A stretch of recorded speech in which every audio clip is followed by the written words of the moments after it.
The first time my mother called my daughter expensive, my daughter was still wearing a plastic hospital bracelet. The second time she said it in front of 40 relatives over Thanksgiving turkey, right before my brother stood up and thanked himself for saving the family house. Nobody corrected him, not my father, not my aunts, not the cousins who had eaten food I paid for under a roof I had helped keep from leaking beside a fireplace I had paid to repair after my parents said they were too embarrassed to ask anyone else. So the next morning when my brother took the microphone at our church fundraiser and told the whole town that family meant showing up, I let him keep talking. I wanted everyone to hear him clearly. My name is Mara Whittaker.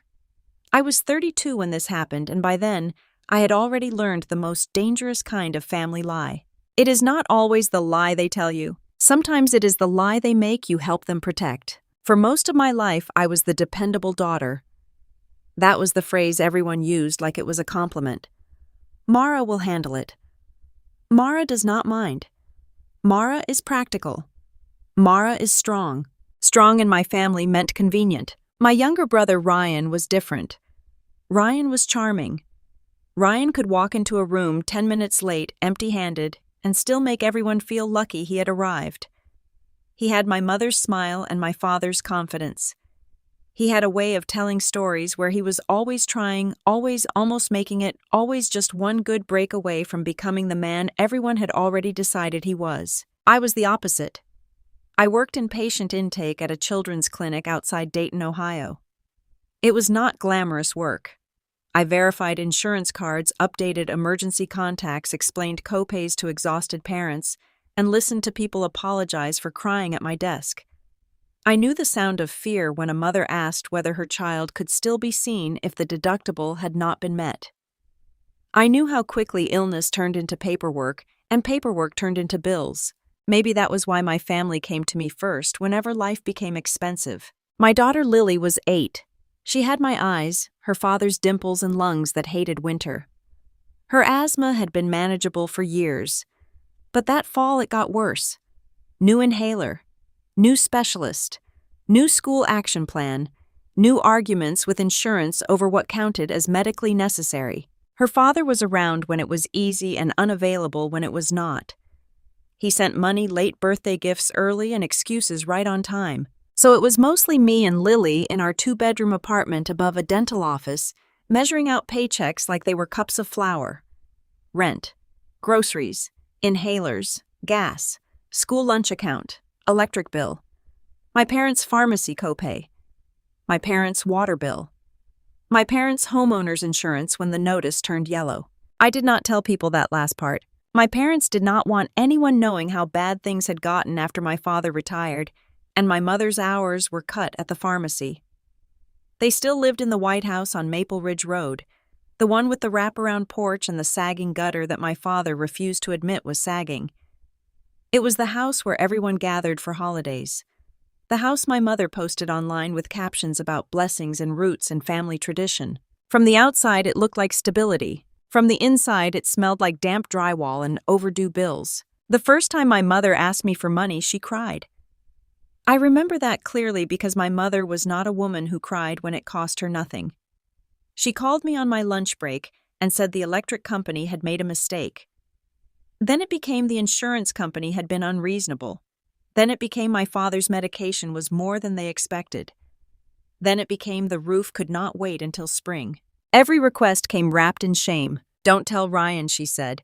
He has enough pressure. Ryan was 30. He sold houses or tried to. His Facebook page made it look like he was one of the busiest realtors in Ohio. Shiny shoes, coffee meetings, photos in front of homes he had not sold. Captions about hustle legacy and generational wealth. In real life, Ryan borrowed my mother's Costco card and asked my father for gas money. But somehow he was the future of the family. I was the utility drawer. A few weeks before Thanksgiving, my mother called while I was folding Lily's school uniforms on my bed. Mara, she said carefully, which meant she needed something. The church is doing that Thanksgiving community breakfast again. Pastor Elaine asked if our family could help with setup. That sounds nice, I said. There was a pause. And your father and I were thinking maybe you could bring 2 pies. Store-bought is fine if you're busy, but homemade looks better. I looked at the laundry pile, the orange prescription bag on my nightstand, and the unopened envelope from the hospital billing office. "I can bring pies," I said. "And maybe come early Thursday too. I need help with the turkey and Madison's family will be there." Madison was Ryan's fiancée. She taught 4th grade, wore soft sweaters, and still believed Ryan's version of himself. I liked her more than I wanted to. She was kind to Lily. She remembered small things. But she looked at my brother like he was a man carrying the weight of the world, and every time she did, I felt tired. "Sure," I said. "What time?" "8 would be best. Mom, Lily, and I are coming at noon." "I told you that. She has been coughing all week." My mother sighed, not loudly, but enough for me to hear the disappointment. "You know, Mara, sometimes I worry you make that child nervous about being sick." I stopped folding. "What does that mean?" "It means children pick up on anxiety. If you act like every cough is a crisis, she will too." I looked toward Lily's room. She was on the floor with crayons drawing a family of cats in a house much cleaner than ours. "Her pulmonologist changed her medication last week," I said. That was not my anxiety. "I'm just saying you have to let her live." That was my mother's favorite thing to say about Lily's asthma. Let her live. As if I was the thing tightening her lungs. I did not argue. I had learned that arguing with my mother only gave her something to quote later. Thanksgiving morning came cold and gray. The kind of Ohio cold that sneaks under doors and makes old houses complain. Lily woke up coughing, but her peak flow was okay. So we packed her inhaler, her spacer, her little backpack with drawing paper and the green bean casserole I had made after midnight. When we pulled up to the family house, Ryan's SUV was already in the driveway, parked crooked across the best spot. Madison's small Honda was beside it. The porch had been decorated with pumpkins, mums, and a wooden sign that said, "Give thanks" in white letters. I carried the casserole. Lily carried the pies. Before we reached the door, my phone buzzed. It was a tag notification. My mother had posted a photo of the dining room table. "Thankful for a full house this year. Blessed to have our son Ryan stepping up as the man of the family." The photo showed the long table set with my grandmother's china candles, folded napkins, and name cards. Ryan, Madison, Mom, Dad, Aunt Carol, Uncle Steve, Cousin Dana, Cousin Mark. No Mara, no Lily. I stared at the screen until Lily bumped my arm. "Mom," I put the phone away. "Come on, baby." Inside the house was loud and warm, and already full of people who smelled like perfume, coffee, and opinions. My mother came out of the kitchen wearing her red holiday apron, cheeks flushed, hair sprayed into place. "Oh, good you're here," she said, taking the casserole from me before she hugged me. "Can you check the rolls? And Lily, honey, don't run around. You're breathing, remember." Lily was not running. She was standing beside me holding 2 pies. Ryan appeared from the living room wearing a cream sweater and a watch I knew he could not afford. "There she is," he said, stretching his arms out. "The clinic queen." I smiled because not smiling would become a family incident. "Happy Thanksgiving, Ryan." He crouched in front of Lily. "How's my favorite little patient?" Lily looked at me, then back at him. "I'm okay." "Good. No ER trips today. All right, Uncle Ryan has a speech to give." He winked. Lily did not laugh. Madison came behind him and gave me a real hug. "You look exhausted," she whispered. "I always look like this." "No," she said quietly. "You look more exhausted than usual." That almost broke me. I excused myself and went to the kitchen where my mother immediately handed me a spoon. For the next 2 hours, I did what I always did. I stirred gravy. I wiped counters. I found the extra serving bowl. I listened to my aunt complain about her daughter-in-law. I kept Lily away from the basement because of the dust. I reminded my father to take his pill with food. I cleaned up the cranberry sauce Ryan dropped and laughed about. When it was finally time to eat, everyone gathered around the long dining table. That was when I saw the folding table. It had been set up near the laundry room, just past the doorway between the kitchen and the hall. 3 children were already sitting there with paper plates and plastic cups. 2 were toddlers. 1 was 10 and playing on an iPad with the volume too loud. There were 2 empty folding chairs. My mother touched my elbow. "Honey, I hope you don't mind. The main table got tight with Madison's parents coming." I looked at the long table. Ryan had a seat in the center. Madison beside him. My parents on either side, glowing like they had staged the whole thing for a magazine. "There isn't room for me and Lily?" I asked. My mother lowered her voice. "Please don't start. It's one meal." Lily stood beside me, holding my hand. It's okay, she whispered, because children learn what adults teach them even when adults swear they are not teaching anything. No, I wanted to say, it is not okay. But then my father called from the table. Mara, you coming? Food's getting cold. I sat at the folding table with my daughter. From there I could see everyone through the doorway, like we were watching a family from outside a window. Ryan stood up before dessert. He tapped his glass with a spoon. If I could just say something, he began. Of course he could. Ryan could always just say something. The room quieted. This year has been hard for Mom and Dad, he said, placing one hand over his heart. Health stuff, house stuff, bills. You all know how it goes. But family steps up. That's what we do. We don't complain. We don't ask for credit. We just show up. My fork stopped halfway to my mouth. My mother's eyes filled with tears. My father looked down at his plate, proud and embarrassed in equal measure. Ryan continued, I've been trying to carry what I can. Make sure the house stays in the family. Make sure Mom and Dad don't feel alone. And tomorrow at the church fundraiser, I'm going to share a little about what this year taught me. Aunt Carol clapped first.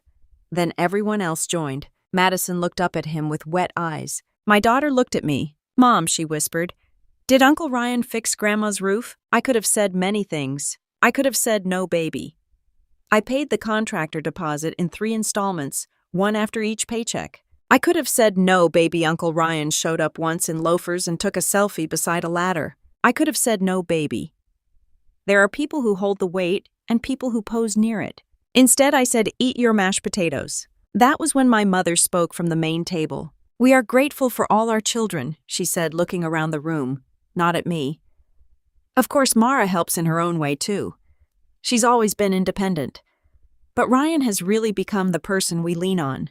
The words hit me harder than they should have. Not because they were new, because they were polished. They had been rehearsed. Ryan sat down, smiling modestly. Then Aunt Carol leaned toward my mother and said, not quietly enough, Mara has her own problems. With Lily's medical things and all, you can't expect too much from her. My mother sighed. Well, yes, that child is expensive. The room did not go silent. That was the part I remember most. No one gasped. No one said, Linda, stop. No one looked horrified. A few people shifted uncomfortably, but discomfort is not the same as courage. Lily went very still beside me. I turned to my mother. What did you just say? My mother blinked like I had interrupted Grace. I didn't mean it like that. She heard you. Mara, don't make a scene. Ryan leaned back in his chair. Come on, Mom's tired. You know how much stress she's under. I looked at him. Really looked at him. At the sweater, the watch, the clean hands folded over the stomach full of food I had helped pay for. And something inside me went quiet. Not numb, not broken. Clear. I stood up, picked up Lily's plate and said, We're leaving. My father frowned. Over one comment. No, I said. Not over one comment. My mother followed me into the kitchen, whispering sharply, Mara, please. Madison's parents are here. I opened the coat closet. Then maybe you should have cared how you sounded in front of them. Her face changed. Not guilt.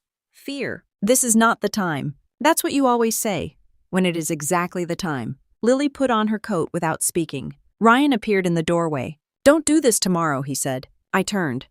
Do what tomorrow? Make things weird at church. Mom and Dad need that fundraiser to go well. People are finally seeing how hard we've worked. We. That tiny word did it. I smiled. Not because anything was funny, because if I did not smile, I might say something my daughter could never unhear. Good night, Ryan. He looked confused, like doors were not supposed to close on him. On the drive home, Lily stared out the window at the dark houses and early Christmas lights. After 5 minutes, she asked, Am I expensive? I pulled into a gas station parking lot because I could not answer that while driving. I turned off the engine and faced her. You are not expensive, I said. You are loved. Medicine costs money. Doctors cost money. Breathing should not cost money, but sometimes it does. That is not your fault. Her chin trembled. Grandma sounded mad. Grandma was wrong. Do you get tired because of me? I hated my mother in that moment more than I had ever hated anyone. I unbuckled my seatbelt, climbed halfway across the console, and pulled my daughter into my arms. I get tired because I work hard, I said into her hair. I do not get tired because of you. She cried then, quietly like she had learned from me. That night after I got Lily to sleep, I sat at the kitchen table with my laptop open and my phone beside me. The family group chat had already started. Mom, I hope you're proud of yourself. Dad, you embarrassed your mother. Ryan, tomorrow matters.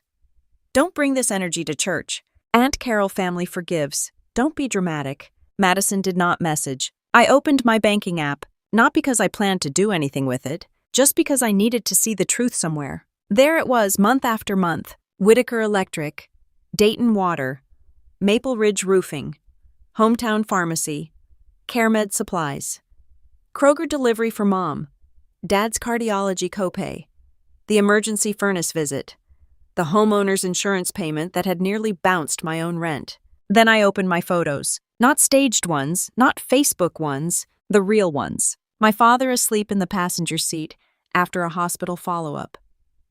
My mother's pill organizer on my kitchen table because I had filled it for her after work. Lily doing homework in the clinic break room because I could not afford a sitter during my extra shift. A contractor's boot on my parents' roof. My hand holding a receipt for the deposit. I closed the laptop. Then I did something I had never done before. I made a folder, not for revenge, for memory. Because when a family trains you to doubt your own pain, documentation becomes a way of telling yourself, no, this happened. You carried this. You are not crazy. The church fundraiser was the next morning at First Grace Community Church, a brick building with white columns and a basement that smelled like coffee, old carpet, and pancake syrup. Every Thanksgiving weekend, the church hosted a breakfast to raise money for the food pantry, winter utility assistance, and families dealing with medical costs. I had volunteered there for years quietly, mostly because I knew what it felt like to choose which bill could be late. I helped pack grocery boxes. I translated insurance letters for older neighbors who brought them to the church office in plastic bags. Sometimes I drove people to appointments if their kids lived out of state. I never told my family much about it. They were not interested in service unless it came with a photo. That morning, I almost did not go. Lily was still asleep, curled around her stuffed rabbit, breathing evenly for the first time in days. I stood in the doorway watching her, feeling the weight of everything I had allowed. Then my phone rang. It was Pastor Elaine. Mara, she said. Are you coming today? I closed my eyes. I'm not sure. There was a pause. I heard something happened yesterday. I laughed once without humor. That depends who you ask. I'm asking you. I did not answer right away. Pastor Elaine was in her early 60s, with silver hair, practical shoes, and a voice that could calm a room without softening the truth. She had known my family for 15 years. She had baptized Ryan. She had sat with my mother during my father's first hospital stay. She had also seen me come in after night shifts with grocery receipts and tired eyes. I don't want drama, I said. I know. I don't want to embarrass my parents. Mara, she said gently. Some people call it embarrassment when what they mean is accountability. My throat tightened. She continued, the committee planned something for today. We were going to tell you when you arrived. I need your permission before we do it. What kind of something? A thank you. Public but respectful. No private medical details. No shaming. Just the truth about what you've done for this community. I stared at the sink full of last night's dishes. Did my mother know? Number. Does Ryan? Number. I almost said no. The old Mara would have. The old Mara would have protected everyone from the natural consequences of their own performance. But then I thought of Lily asking if she was expensive. No private details about Lily, I said. Of course not. And I don't want anyone yelling. That is not how I run my basement, Pastor Elaine said. Despite myself, I smiled. I'll come. I called my neighbor, Mrs. Alvarez, who lived downstairs from us, and treated Lily like an unofficial granddaughter. She answered on the second ring. Bring her here, she said before I finished explaining. I made cinnamon toast. She can watch cartoons. When I dropped Lily off, Mrs. Alvarez hugged me longer than usual. Today, she said in my ear, do not make yourself smaller to keep other people comfortable. I drove to church with both hands on the wheel and my heart beating like it wanted out. The parking lot was packed. Families in sweaters and coats crossed the pavement carrying foil-covered trays. Kids ran ahead of parents. Someone had set up a table near the entrance with raffle baskets, coffee lovers family movie night spa day, local diner gift card. Inside the fellowship hall glowed with string lights and paper leaves. Long tables filled the room. At the front was a small stage with a microphone, a projector screen, and a banner that read, Community Care Breakfast. I saw my family immediately. My mother was near the front wearing the same red sweater from her Thanksgiving post.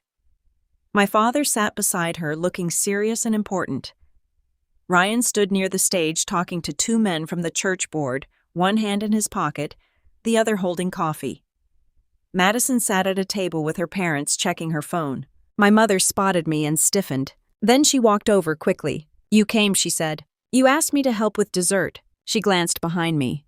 "Where's Lily?" "With Mrs. Alvarez. After yesterday, you left her with a neighbor." I looked at her until she looked away. "I'm going to put these pies down." "Mara." She grabbed my sleeve. "Please, today is important." "I know. No, I mean it. Ryan is speaking. The church has been good to us, and people are finally understanding what he's done." I gently removed her hand from my sleeve. "Are they?" Her mouth tightened. Before she could answer, Ryan walked over. "There you are," he said, too cheerful. "Listen, no hard feelings about yesterday, okay? Holidays get emotional." I stared at him. He lowered his voice. "Just stand with Mom when I talk. It'll look better if we're all together." "For who?" He blinked. "For the family." I almost admired it. The confidence. The assumption that I would still help hold up the picture after being cropped out of it. "I'll be near the dessert table," I said. His smile thinned. "Mara, don't be petty." That word followed me all the way across the room. Petty. It was petty to ask for a seat. Petty to correct a lie. Petty to protect my child. Petty to stop paying for the privilege of being insulted. I arranged pies on the dessert table beside banana pudding pumpkin bars and a plate of cookies shaped like leaves. People greeted me as they passed. Mrs. Whitman from the food pantry squeezed my arm. Mr. Keene from the roofing company nodded from across the room. The school nurse from Lily's elementary school waved gently, not in pity, but recognition. That was when I realized something I should have understood earlier. My family had been the only people pretending not to see me. Everyone else had been watching quietly. The breakfast began with prayer. Then people ate. Kids spilled juice. Volunteers refilled coffee. Someone's grandfather laughed too loud at his own joke. It was ordinary and warm and painfully normal. After about an hour, Pastor Elaine stepped onto the stage. "All right, friends," she said into the microphone. "If I could have your attention for a few minutes." The room settled. She thanked the volunteers, the donors, the kitchen team, the teenagers who had arrived at 6 a.m. to flip pancakes. Then she smiled toward my family's table. As many of you know, the Whitaker family has had a difficult year. Dennis had health challenges. The house needed urgent repairs. Like many families, they faced the kind of season where one problem becomes 5. My mother placed a hand over her heart. Ryan straightened his sweater. Pastor Elaine continued. "Ryan Whitaker asked to say a few words today about family and stepping up." Ryan walked to the stage to warm applause. I stood behind the dessert table with my hands clasped in front of me. He took the microphone like he had been born holding one. "Thank you, Pastor," he said. "And thank you all for being here. This church has always meant a lot to my family. This year I learned that caring for aging parents is not something you can post about and move on from." I nearly laughed. "You have to show up," he continued. "You have to answer the late calls. You have to make hard choices. You have to put family above yourself." Madison watched him with an expression I could not read. Ryan looked toward our parents. "Mom, Dad, I know this year scared you, but you raised us to take care of each other.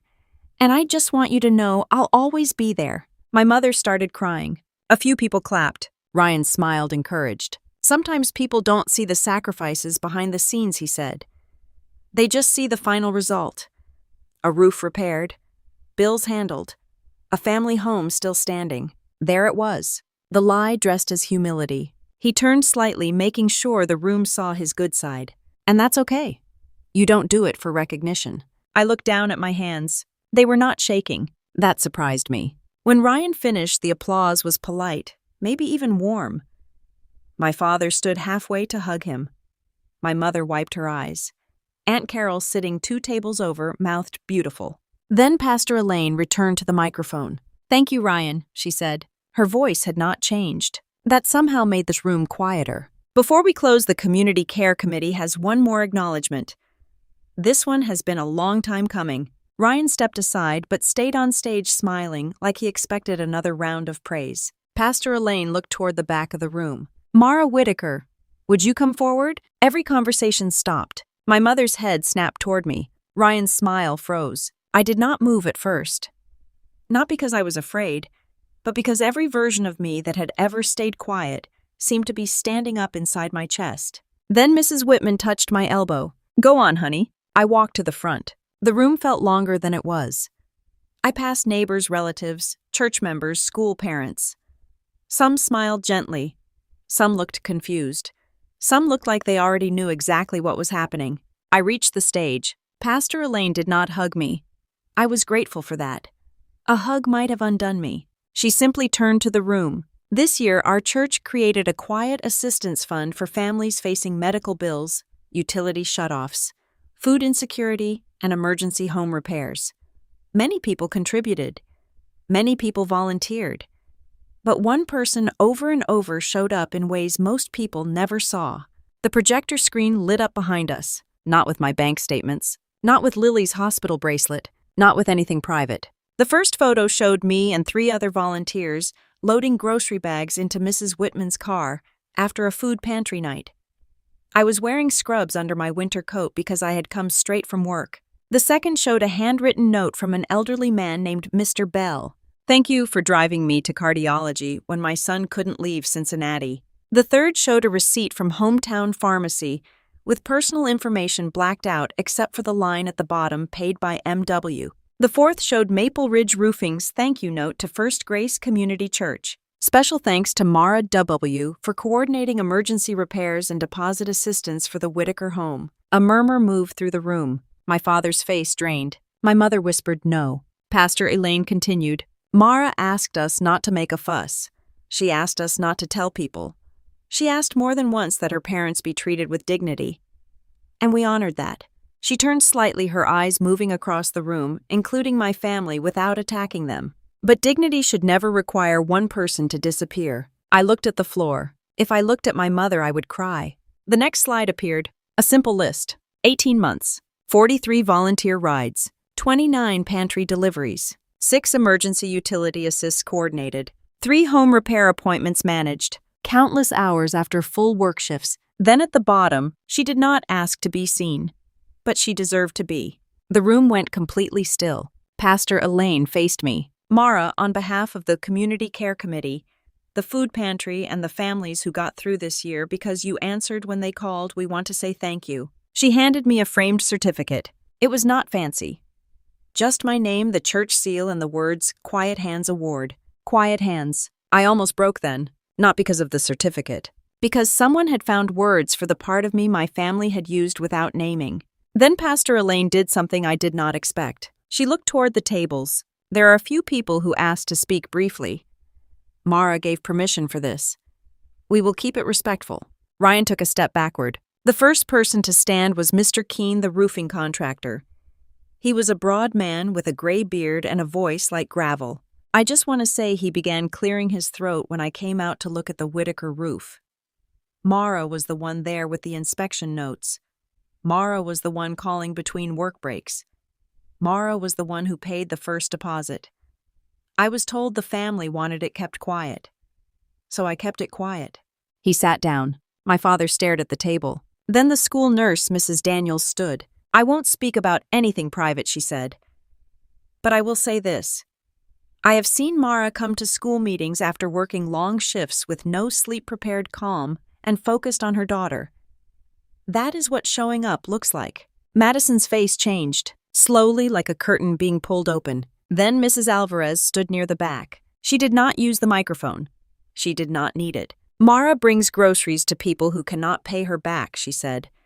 "She checks on neighbors. She raises a good child.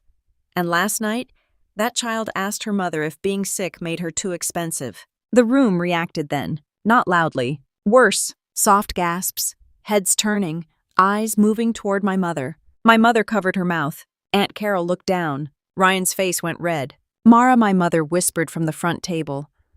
"Why would you tell people that?" I looked at her for the first time. "I didn't," I said. "Lily did." When I had to explain why her grandmother said it. No one spoke. Pastor Elaine stepped in before the silence became cruelty. "This is not about blame," she said. "It is about truth. And truth, when handled with care, can still hurt. But sometimes it has to." Ryan suddenly laughed. It was sharp and wrong. Okay, he said, lifting both hands. This is getting a little dramatic. Mara helps, sure. Nobody said she doesn't.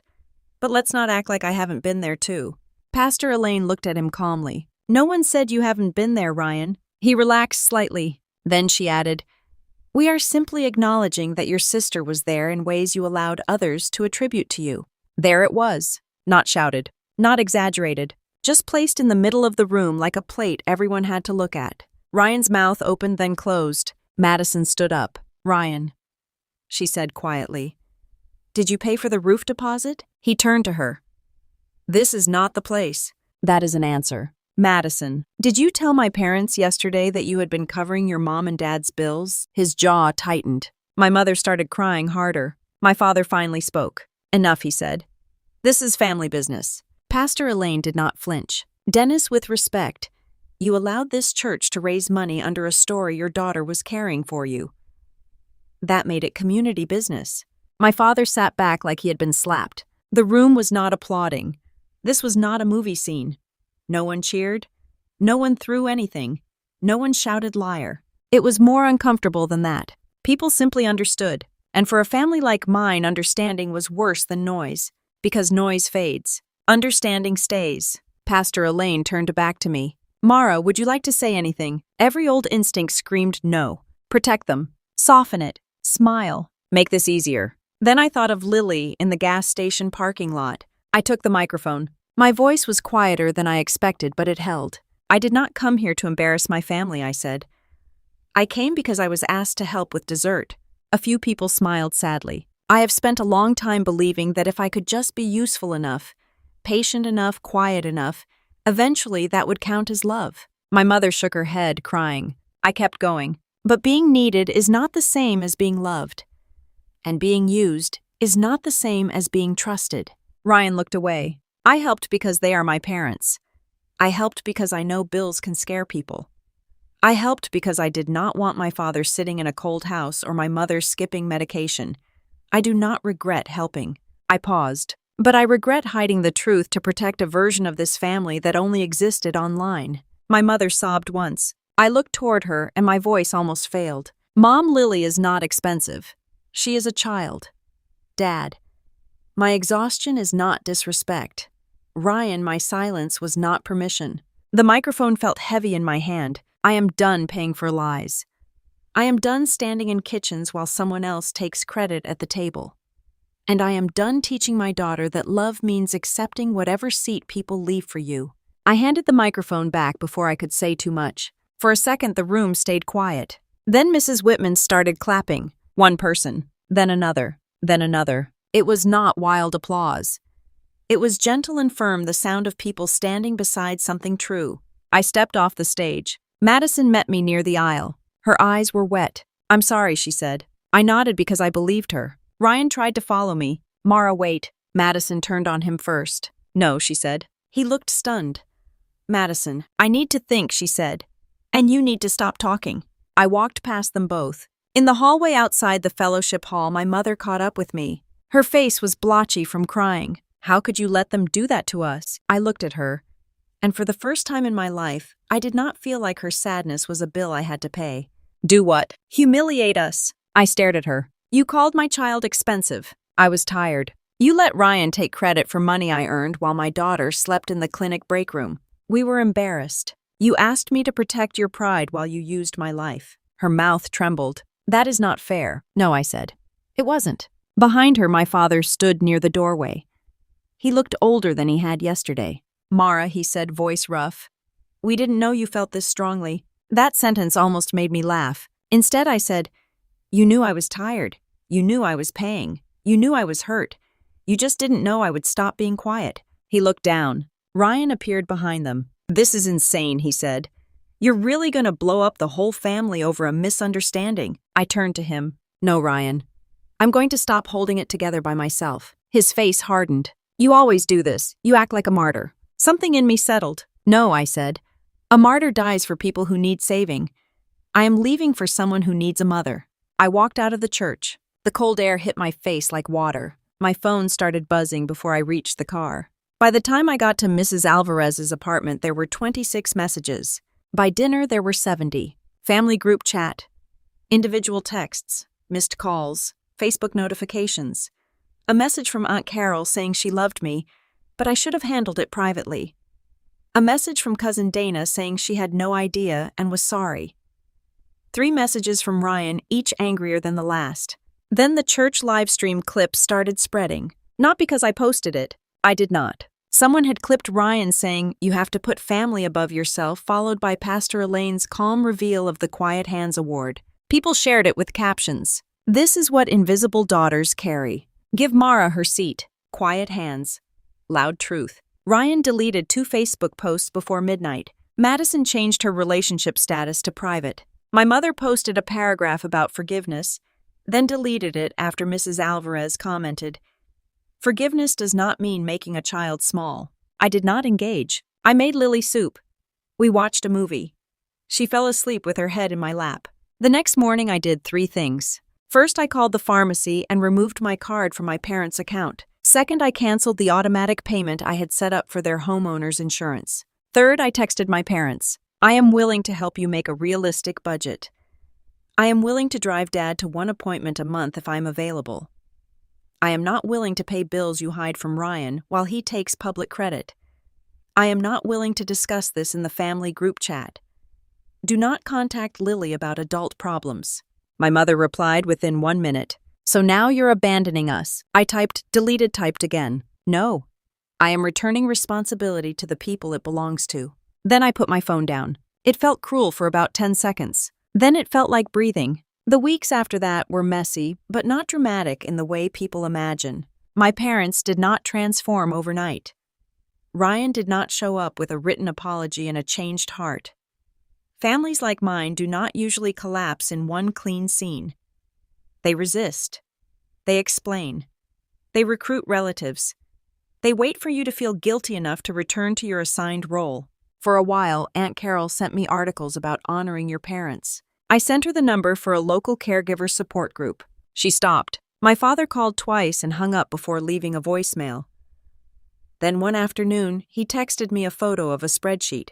It was terrible. Half the numbers were wrong. He had listed miscellaneous as $400. He had forgotten insurance. He had written Ryan beside roof balance. But it was the first honest document I had ever seen from him. I replied, "I can look at this Sunday for 1 hour. He wrote back, "Thank you." No heart emoji, no apology. Just thank you. It was a start, but I did not mistake a start for a destination. My mother was harder. She missed being able to call and pour panic into me until I turned it into a plan. She sent messages like, "I guess I'm not allowed to ask my daughter for anything anymore. Then I'm sorry if you felt unappreciated. Then I never meant to hurt Lily." That last one I answered, "Intention does not erase impact. Apologize to her only when you can do it without defending yourself." She did not respond for 3 days. On the 4th day, a card arrived in the mail for Lily. I read it first. "Lily, I said something wrong and hurtful. You are not expensive. You are precious. Adults should be careful with words, and I was not. I am sorry. Grandma." It was not perfect, but it did not include the word "if," so I let Lily read it. She read it twice, then asked, "Do I have to answer?" "No," I said. "You get to decide." She folded the card and put it in her desk drawer. That was enough. Ryan's life got uncomfortable in quieter ways. People at church did not shun him, but they stopped feeding the performance. When he posted a photo with my parents captioned, "Always taking care of mine," 3 people asked practical questions in the comments. Did the insurance get sorted out? Does your dad still need rides? Is there a meal train link? He deleted the post. Madison called me 2 weeks after the fundraiser. "I'm not asking you to fix anything," she said quickly. "I just need to know if I was blind." I sat in my car outside the clinic holding the phone to my ear. "You saw what he showed you," I said. "That's generous." "It's true." She was quiet. "I postponed the wedding." I closed my eyes. "I'm sorry." "Don't be," she said.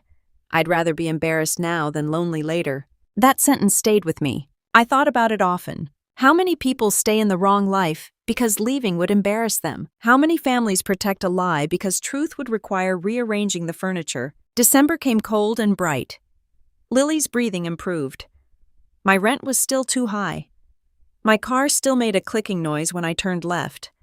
My life did not magically become easy because I set boundaries, but it became mine. That was different. I started picking up fewer extra shifts, not none. I was still a single mother in America, not a woman in a movie, but fewer. On Wednesday nights, Lily and I started going to the library. She joined the Winter Reading Challenge. I sat beside her with coffee from the vending machine and filled out forms for a better insurance plan. One night, she looked up from her book and said, "Mom, are we poor?" I thought about lying. Then I thought about the kind of truth children can handle when you do not wrap it in fear. "We have to be careful," I said, "but we are safe." She nodded. "Are Grandma and Grandpa mad?" "Probably." "Are you mad?" I looked at her. "Sometimes." "Are we still going there for Christmas?" That question sat between us. I had already received the invitation. My mother sent it by text, overly cheerful. "Christmas dinner at 4. Hope you and Lily can come. We'll make room." "We'll make room." Once that would have been enough to pull me back. Now I understood the difference between being squeezed in and being welcomed. "I don't think so," I said. Lily looked relieved before she looked guilty. That told me everything I needed to know. On Christmas Eve, Mrs. Alvarez invited us downstairs. I said yes before I could overthink it. Her apartment smelled like cinnamon roasted chicken, and the kind of warmth that does not need to announce itself. Her son came from Columbus with his wife and 2 teenagers. Mr. Bell from church was there. So was Mrs. Whitman wearing earrings shaped like snowflakes. The table was small, so they had added a card table at the end. For 1 second, my chest tightened. Then I saw it. Every seat had a name card. Not fancy. Just folded white paper with names written in blue marker. Lily, Mara. Mine was not near this kitchen. Not beside the laundry room. Not half in a hallway. It was between Mrs. Alvarez and Lily, facing the window where snow had started to fall. Mrs. Alvarez saw me looking. "We saved you a seat," she said. "Not found one. Not made room. Saved." I sat down before I cried. Halfway through dinner, my phone buzzed. A message from my mother. "Merry Christmas.